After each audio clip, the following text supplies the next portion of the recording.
Of all the humanoid races in the prime material world, few are as jovial and welcoming as the halflings.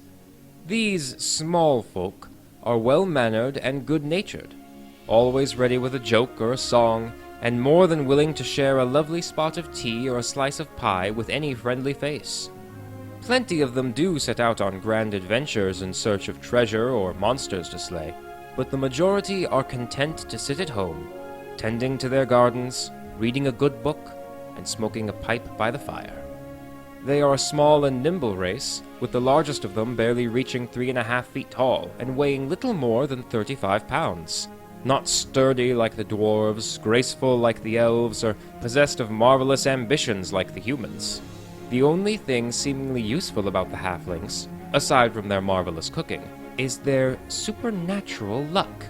They quickly escape from situations which, by all accounts, should have been the end of them. What could have bestowed an entire people with such bountiful luck? And what gods or goddesses would want these pleasant but seemingly inconsequential fellows to be their worshippers? If you were to ask a halfling, they would say they have no gods, as men would call them, only a celestial mother of sorts, first among the pantheon of the halflings. Her name is Yondalla. The origins of Yondalla are as much a mystery as the origin of halflings themselves. There is no shortage of accounts of Yondalla's presence being well received by other greater deities. Corlin Larithian enjoys her stories, Garl Glittergold, god of gnomes, delights in her bits of mischief. Even Moradin, all-father of the dwarves, looks forward to Yondalla's visits. She always brings the best beer. But while all the gods of good nature could recount the first time they saw Yondalla, with a mischievous smile on her face and a cornucopia filled to the brim with fresh fruit and vegetables, none of them know where she came from.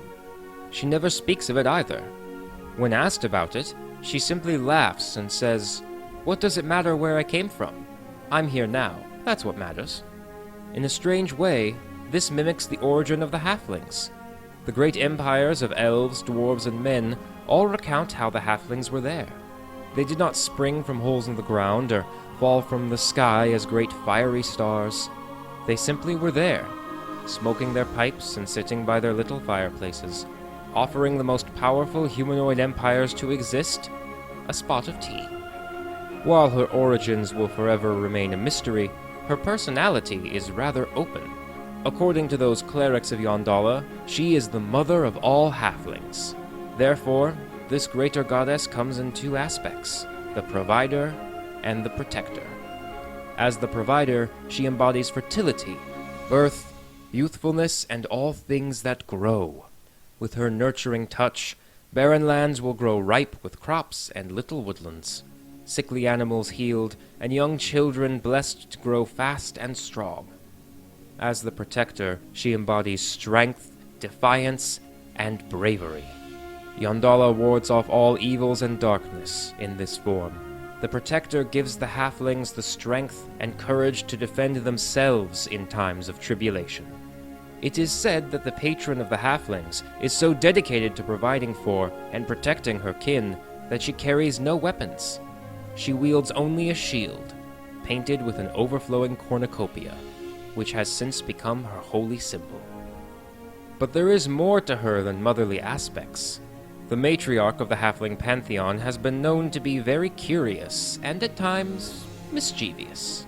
Two traits that, when combined, often get her into trouble with more malicious deities. Many times have her pranks earned her the ire of Bane, the lord of tyranny, and Talos, god of storms and destruction.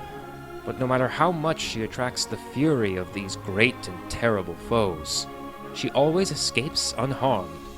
Scholars from other races claim this is why the halflings are so lucky themselves, but Yondalla would not take credit for that. Not entirely, at least. Like all other halfling gods, Yondalla makes her home in the green fields, the idyllic, peaceful heaven of the halflings. Not a realm unto itself, it is simply a small part of the much grander Mount Celestia. It is an expanse of rolling green fields, bathed in the golden glow of a gentle springtime sun. Here, Yondala tends to the needs of her petitioners and fellow deities, growing nutritious crops, brewing tasty ales, and baking the finest of pies. She offers her bounty to any being that is making the incredibly difficult climb up Mount Celestia, for the green fields is a place of respite and comfort, and we could all use a break. To an outsider, one would wonder if Yondala is even a goddess at all. The halflings speak of her as a venerable ancestor as opposed to a divine being. They do not even build temples for her. That is because Yondala's temple is the home and hearth of every halfling dwelling. Rituals regarding her worship are equally simple. Just leave a small offering of good food out on your hearth once a week, and Yondala will be happy. This may be seen as confusing, or even disrespectful to those holy-minded outsiders, but to the halflings, it makes perfect sense. The Temple of Yondala? Why, it's right here in my own home. She doesn't need any large temples or great statues. How do you expect her to enjoy a nice bit of tea with a great bloody statue looming over her? That's why your god is always so high-strung, I reckon.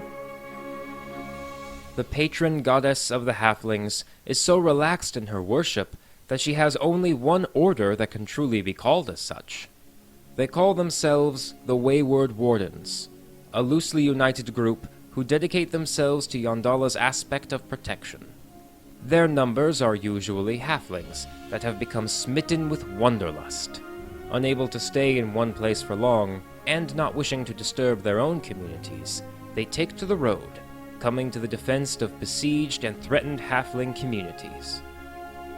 A shield to protect you, a bountiful harvest to provide for you. Let the worries wash away.